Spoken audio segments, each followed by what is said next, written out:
পরিস্থিতিতে যুদ্ধে প্রস্তুতি না নেওয়া আত্মঘাতী, প্রধান উপদেষ্টা বাস্তবতা মেনে স্ট্র্যাটেজি নির্ধারণ। ট্রাইব্যুনালে বিচার কাজে বাধার অভিযোগে শেখ হাসিনার বিরুদ্ধে আদালত অবমাননার অভিযোগ প্রসিকিউশনের। উত্তর সিটি ভবনে অভিযানে গিয়ে গাবতলী হাটের ইজারার নথি জব্দ, দক্ষিণ ঢাকা ছাদ রেস্তোরাঁ লাইসেন্স বাতিল। নারী সংস্কার কমিশনের প্রস্তাব বাতিল না হলে কঠোর আন্দোলনের হুঁশিয়ারি ইসলামিক দলগুলোর।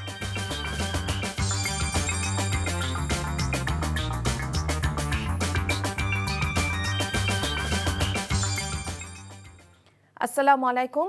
রায়কা আল হোসেন স্বাগত জানাচ্ছি এনটিভি সন্ধ্যার খবরে। ক্রাউন সিমেন্ট শিরোনাম দেখছিলেন, এবার চলুন পুরো খবরে। অন্তর্বর্তী সরকারের প্রধান উপদেষ্টা অধ্যাপক ডক্টর মোহাম্মদ ইউনূস বলেছেন, বর্তমান বিশ্ব পরিস্থিতিতে যুদ্ধে প্রস্তুতি না নেওয়া আত্মঘাতী। বলেছেন, বিদ্যমান অর্থনৈতিক বাস্তবতা মেনে বাংলাদেশের কৌশল নির্ধারণ করতে হবে। রাজধানী কুর্মিটোলায় বিমান বাহিনীর বার্ষিক মহড়া পরিদর্শনে গিয়ে এসব বলেন ডক্টর ইউনূস।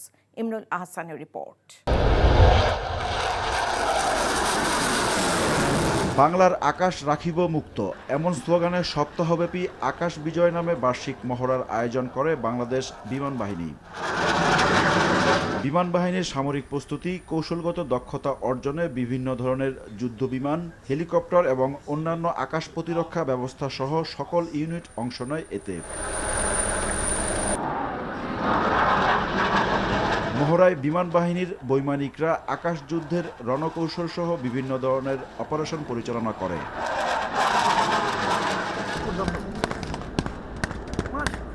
বুধবার কুর্মিটোলার সমাপনী মহড়া পর্যবেক্ষণ করেন প্রধান উপদেষ্টা ডক্টর মোহাম্মদ ইউনূস। এই সময় তিনি বলেন, বাংলাদেশ শান্তির পক্ষে, তবে যুদ্ধ প্রস্তুতিও থাকতে হবে। পৃথিবীতে যুদ্ধ হোক,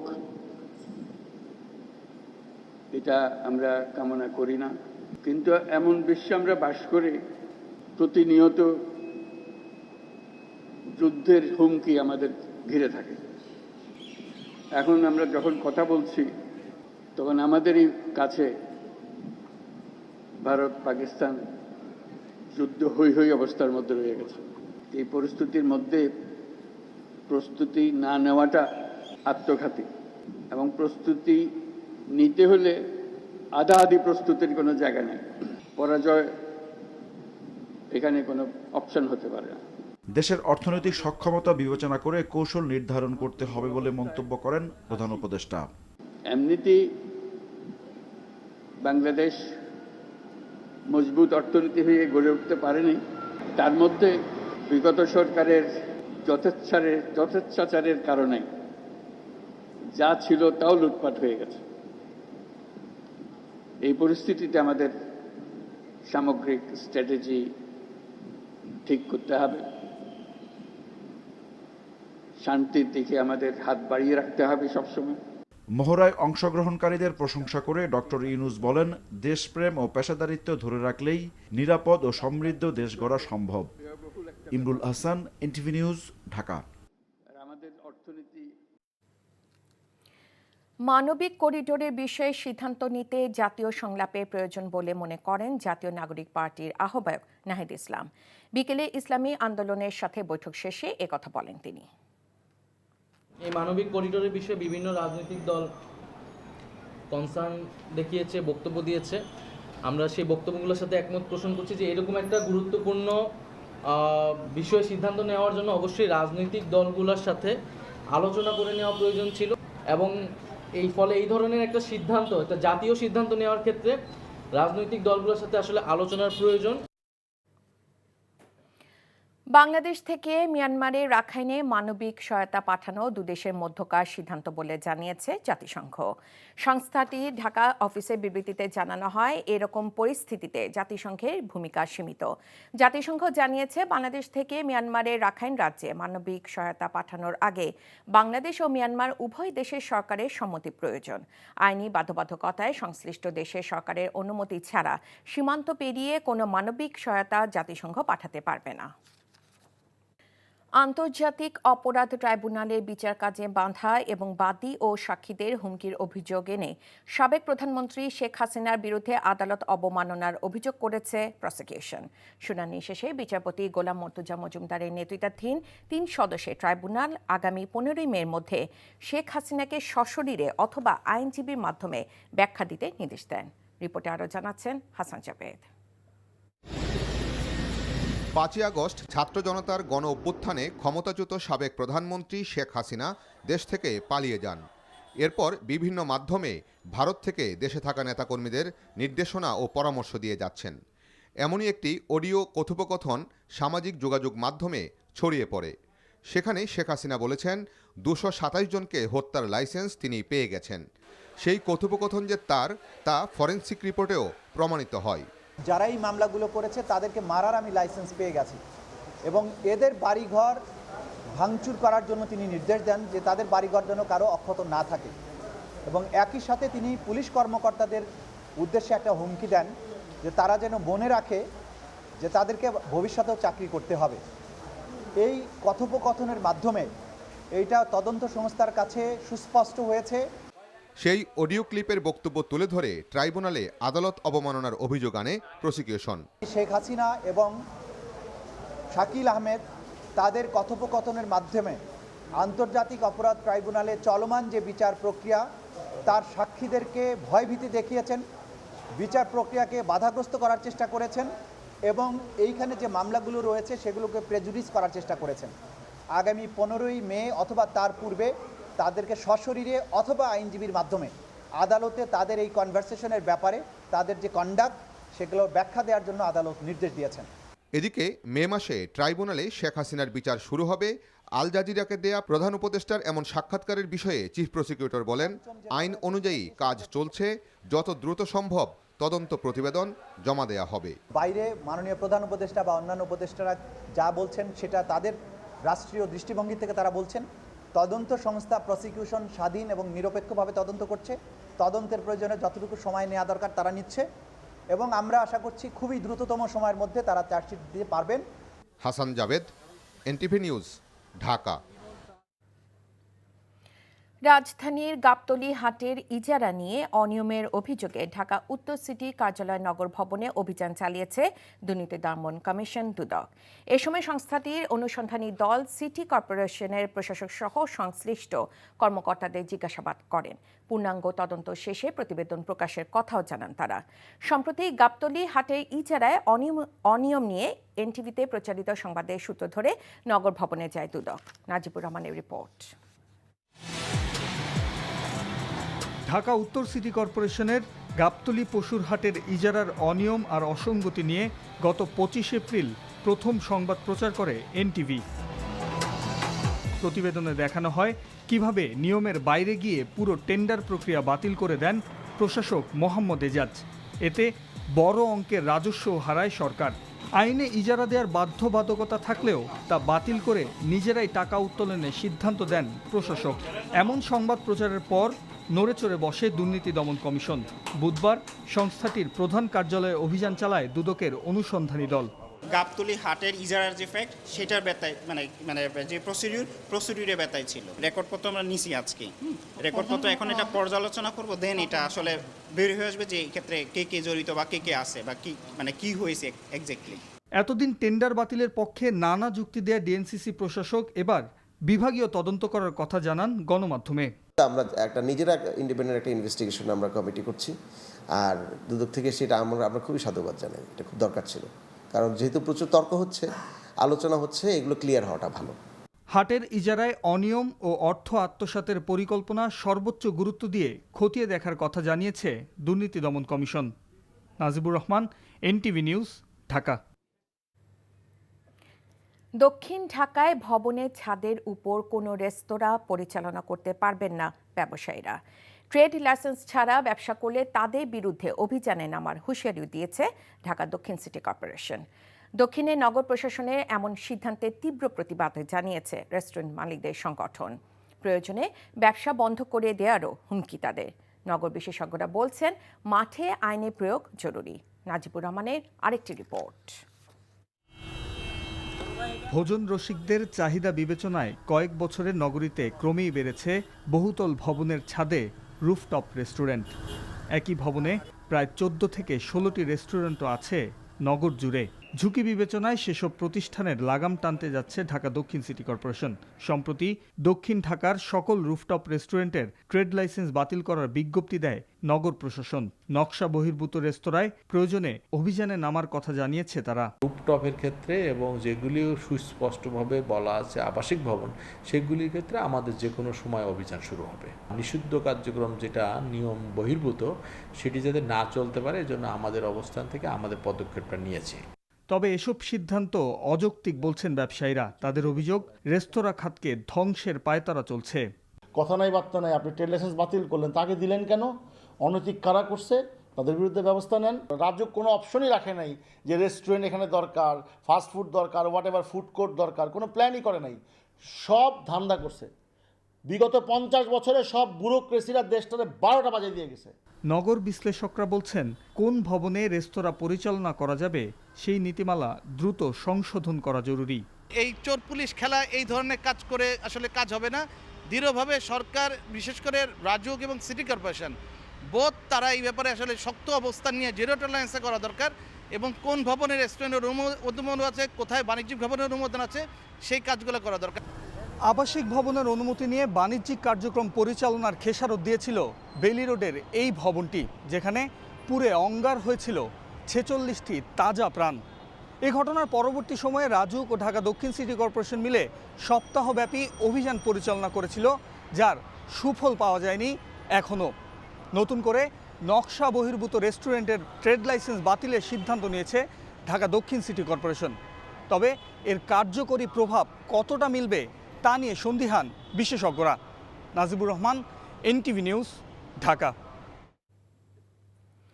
দেশে হিংসা প্রতিহিংসা হানাহানি চলছে মন্তব্য করে বিএনপি মহাসচিব মির্জা ফখরুল ইসলাম আলমগীর বলেছেন, বেঁচে থাকার জন্য বিভেদমুক্ত নতুন সমাজ সৃষ্টির সুযোগ হয়েছে।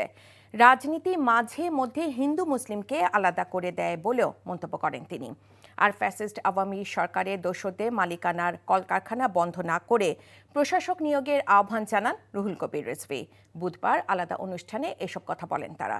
বিস্তারিত ইফতেখার রেজার রিপোর্টে। ঠাকুরগাঁওয়ে পৌর শহরের মন্দির পাড়ায় সেন্ট তেরেজা স্কুলে অভ্যর্থনা অনুষ্ঠানে মির্জা ফখরুল বলেন, স্বাধীনতার পর প্রধান লক্ষ্য ছিল গণতান্ত্রিক রাষ্ট্র তৈরি করা, কিন্তু তা থেকে বঞ্চিত হয়েছে দেশের মানুষ। তিনি বলেন, জুলাই আগস্ট গণ অভ্যুত্থানের পর নতুন বাংলাদেশ গড়ার সুযোগ সৃষ্টি হয়েছে। সবার মতামতের ভিত্তিতে গণতান্ত্রিক রাষ্ট্র গড়ে ওঠা, এটা থেকে আমরা দুর্ভাগ্যক্রমে অনেক দিন এটা বঞ্চিত ছিল। আমরা আবার সুযোগ পেয়েছি। আমাদের ছেলেমেয়েরাই তাদের বুকের তাজা রক্ত দিয়ে আমাদেরকে নতুন একটা সুযোগ তৈরি করে দিয়েছে। রাজনীতি মাঝে মধ্যে হিন্দু মুসলিমকে আলাদা করে দেয় মন্তব্য করে মির্জা ফখরুল বিভাজনের রাজনীতি থেকে বের হয়ে আসার আহ্বান জানান।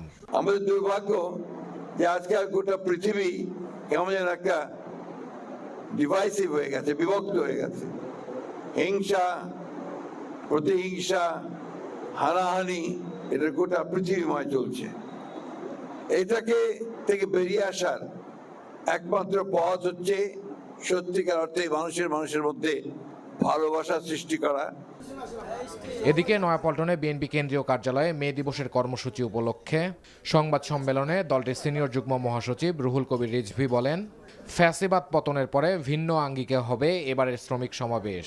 কিন্তু সেই শ্রমিকদের ছাঁটাই করে বন্ধ করে দিয়েছে মিল কারখানাগুলো।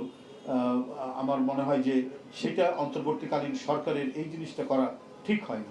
বৃহস্পতিবারের এই শ্রমিক সমাবেশে প্রধান অতিথি হিসেবে ভার্চুয়ালি যুক্ত থাকবেন বিএনপির ভারপ্রাপ্ত চেয়ারম্যান তারেক রহমান। আর সমাবেশ থেকে দেশবাসীর জন্য বার্তা দেওয়া হবে বলেও জানান তিনি। অসঙ্গতি। Iftekhar Reza, NTV news, Dhaka. অন্তর্বর্তী সরকার গঠিত নারী সংস্কার কমিশনের প্রস্তাবসমূহ অবিলম্বে বাতিল করা না হলে কঠোর আন্দোলনের হুঁশিয়ারি দিয়েছেন ইসলামপন্থী বিভিন্ন রাজনৈতিক দলের নেতারা। এমন জঘন্য প্রস্তাব স্বৈরাচার হাসিনা সরকারও করার সাহস পায়নি মন্তব্য করে তারা সতর্ক করেছেন, এই প্রস্তাব বাস্তবায়ন করতে হলে লাখো মুসলমানদের লাশের ওপর দিয়ে তা করতে হবে। নাহিদ প্রিন্সের রিপোর্ট। নারীর ক্ষমতায়ন ও বৈষম্য দূর করার উদ্দেশ্যে গেল ১৯ এপ্রিল অন্তর্বর্তী সরকারের কাছে প্রতিবেদন জমা দেয় নারী বিষয়ক সংস্কার কমিশন, যেখানে মুসলিম পারিবারিক আইনের সংশোধন, যৌনকর্মীদের শ্রমিক হিসাবে স্বীকৃতির প্রদানসহ বেশ কিছু প্রস্তাব করা হয়েছে, যা কুরআন সুন্নাহর সঙ্গে সাংঘর্ষিক বলে অভিযোগ উঠেছে। বুধবার রাজধানীর কাকরাইলে ডিপ্লোমা ইঞ্জিনিয়ার্স ইনস্টিটিউটে নারী বিষয়ক সংস্কার কমিশনের ইসলামোফোবিয়া আমাদের করণীয় বিষয়ে সেমিনারের আয়োজন করে জাতীয় ওলামা মাশায়েখ আইমা পরিষদ। সেমিনারে বলা হয়, নারী কমিশনের সংস্কার প্রস্তাব মূলত পশ্চিমা এজেন্ট বাস্তবায়ন ও পারিবারিক ব্যবস্থা ধ্বংসের নীল নকশা। বাংলাদেশে যে সমস্ত নারীরা বিপদে পড়ে, বিভিন্ন ফাঁদে পড়ে একটা খারাপ পেশায় গিয়েছেন, আমরা তাদেরকে সেই পেশা থেকে ফিরিয়ে আনতে চাই, পুনর্বাসন করতে চাই। আপনারা তাদেরকে পেশা হিসাবে স্বীকৃতি দিয়ে নারীর অবমাননা করেছেন। ৫ই আগস্টের বিপ্লবের রক্তের উপর বসে এই প্রস্তাবনার এক চুল পরিমাণ যদি বাস্তবায়ন করতে হয়, আমাদের লাশের উপর দিয়ে করতে হবে, আমাদের রক্তের উপর দিয়ে করতে হবে। 5 মিনিটে আপনারা আপনাদের অবস্থান থেকে সরে যান, 5 মিনিটও সময় পাবেন না। নারী কমিশনের পেছনে বড় শক্তির ষড়যন্ত্র দেখছেন জামাতে ইসলামের আমির। বলেন, অতীতের মতো সব চক্রান্ত মোকাবেলা করা হবে।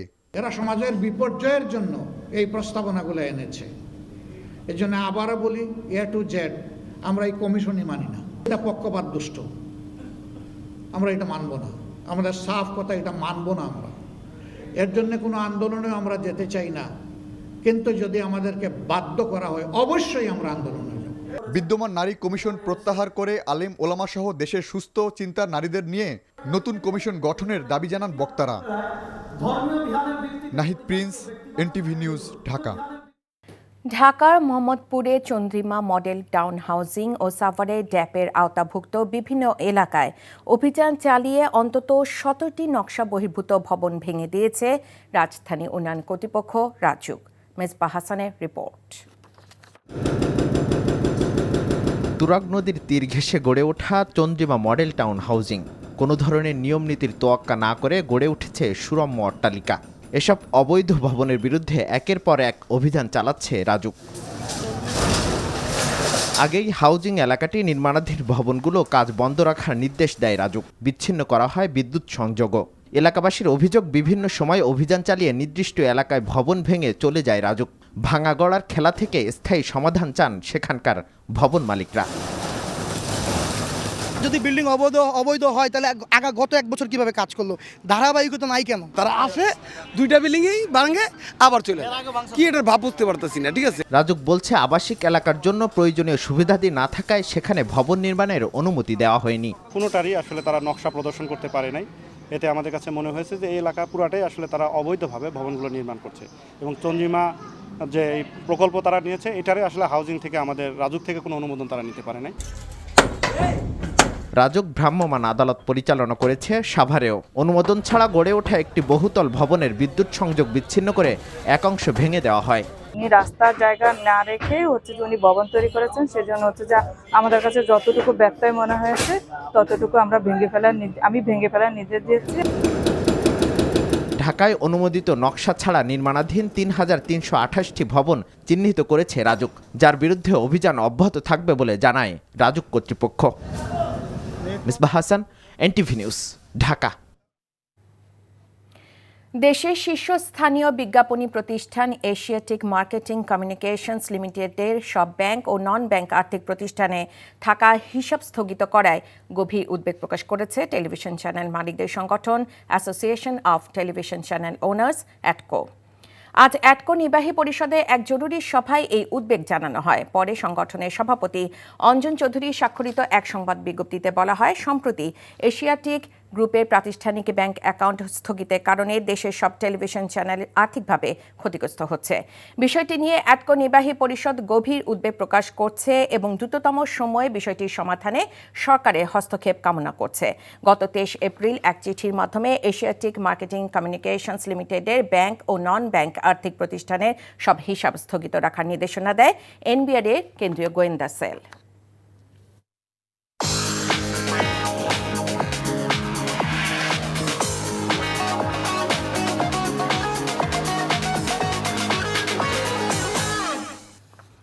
মার্কেন্টাইল ব্যাংক অর্থনীতির খবর। গতানুগতিক নয়, বাস্তবায়ন করা যায়, এবার তেমন বাজেট ঘোষণা করা হবে বলে জানিয়েছেন অর্থ উপদেষ্টা ডক্টর সালেউদ্দিন আহমেদ। সকালে রাজধানীর একটি হোটেলে জাতীয় রাজস্ব বোর্ডের এক সভায় তিনি একথা বলেন। আর বাণিজ্য উপদেষ্টা বলেছেন, প্রকল্পের নামে অর্থ ব্যয়ের মহোৎসব করত হাসিনার সরকার। সেলিম মালিকের রিপোর্ট। প্রতি বছরের মতো এবারও জাতীয় বাজেট ঘোষণার আগে দেশের ব্যবসায়ী, শিল্প সংগঠন ও সরকারের বাজেট সংশ্লিষ্ট মন্ত্রণালয়ের প্রতিনিধিদের নিয়ে এবারও পরামর্শ কমিটির সভার আয়োজন করে এনবিআর। ব্যবসায়ীরা সবচেয়ে বেশি ক্ষতিগ্রস্ত হয়েছেন। এতে করমুক্ত আয়সীমা 1 লাখ টাকা বাড়ানোর পাশাপাশি কাঁচামাল আমদানি এবং পণ্য রপ্তানিতে অগ্রিম কর ও শুল্ক ছাড়ের দাবি জানায় ব্যবসায়ীদের শীর্ষ সংগঠন এফবিসিসিআই সহ বিভিন্ন সংগঠনের নেতারা। আটকে 2, 3, 4 দিন 5 দিন রেখে দিবে ওই ভ্যাট অফিসের কোথাও কাস্টডিতে, ততক্ষণ আমার শিপমেন্ট ডেট ফেল। শিল্প পরিচালনায় ব্যয় কমানোর জন্য উৎপাদনকারীদের জন্য আমদানি পর্যায়ে পদে অগ্রিম আয়করের হার ধাপে ধাপে কমিয়ে আনার প্রস্তাব করা হচ্ছে।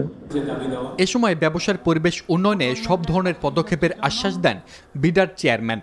আর এনবিআর চেয়ারম্যান জানান, কর ফাঁকি রোধের পাশাপাশি আদায় বাড়াতে এবার পুরোপুরি ডিজিটালের পথে হাঁটছে সংস্থাটি। আপনারা সবাই মিলে যেটা এগ্রি করবেন সেই ফর্মুলা আমরা যন্ত্রকে দেব, যন্ত্র সেই অনুযায়ী ক্যালকুলেশন করবে এবং সেই আঙ্গিকেই কিন্তু আমরা কিছু কিছু যান্ত্রিকীকরণের দিকে এগিয়েছি এবং সেটাকে আরও বাড়াবো। বাণিজ্য উপদেষ্টার অভিযোগ, অপ্রয়োজনীয় এবং অযৌক্তিক প্রকল্পে হাজার হাজার কোটি টাকা খরচের উৎসব করেছে হাসিনা সরকার। বাজেটটাই করা হতো ব্যয়ের মহোৎসব করার জন্য। আমরা কিন্তু আমাদের অন্তর্বর্তীকালীন সরকারের উদ্দেশ্য বাস্তবতার ভিত্তিতে একটা বাজেট তৈরি করা, ব্যয় ভিত্তিক না, আমাদের লক্ষ্য ভিত্তিক একটা বাজেট তৈরি করা। আর অর্থ উপদেষ্টার আশ্বাস, এবার বাজেট হবে ততটুকু যতটুকু বাস্তবায়নযোগ্য। চিরাচরিতভাবে যে বাজেটগুলি হয় অনেক কিছু বলে যায়, পরবর্তী বছরে কি হলো না হলো নবরী বদল, এবার এটা কেউ প্রশ্ন করে না। অর্থাৎ আমরা একটু মাইন্ডফুল, যেটা বলবো সেটা চেষ্টা করব। আলোচনার মাধ্যমে ট্রাম্পের শুল্ক নীতি স্থগিতের সময় বাড়ানোর চেষ্টা করা হচ্ছে বলেও জানান ডক্টর সালেউদ্দিন আহমেদ। কিন্তু আমি মাঝে মাঝে দুঃখ পাই। সেলিম মালিক, এনটিভি নিউজ, ঢাকা। খবর শেষ করছি, যাবার আগে ক্রাউন সিমেন্ট নামগুলো আরও একবার জানিয়ে দিচ্ছি। বিশ্ব পরিস্থিতিতে যুদ্ধে প্রস্তুতি না নেওয়া আত্মঘাতী, প্রধান উপদেষ্টা বাস্তবতা মেনে স্ট্র্যাটেজি নির্ধারণ। ট্রাইব্যুনালে বিচার কাজে বাধার অভিযোগে শেখ হাসিনার বিরুদ্ধে আদালত অবমাননার অভিযোগ প্রসিকিউশনে। উত্তর সিটি ভবনে অভিযানে গিয়ে গাবতলী হাটের ইজারার নথি জব্দ, দক্ষিণ ঢাকার ছাদ রেস্তোরাঁর লাইসেন্স বাতিল। নারী সংস্কার কমিশনের প্রস্তাব বাতিল না হলে কঠোর আন্দোলনের হুঁশিয়ারি ইসলামী দলগুলোর। এই ছিল সন্ধ্যার খবরে। এই খবরের ভিডিও সহ আপডেট জানতে ভিজিট করুন এনটিভি অনলাইন www.ntvbd.com। এছাড়াও এনটিভির জনপ্রিয় সব অনুষ্ঠান ও খবরের আপডেট জানতে ভিজিট করুন আমাদের ইউটিউব ও ভেরিফাইড ফেসবুক পেজ। রাত 10:30 রাতের খবর দেখার আমন্ত্রণ জানিয়ে বিদায় নিচ্ছি। এতক্ষণ সাথে থাকার জন্য সবাইকে ধন্যবাদ।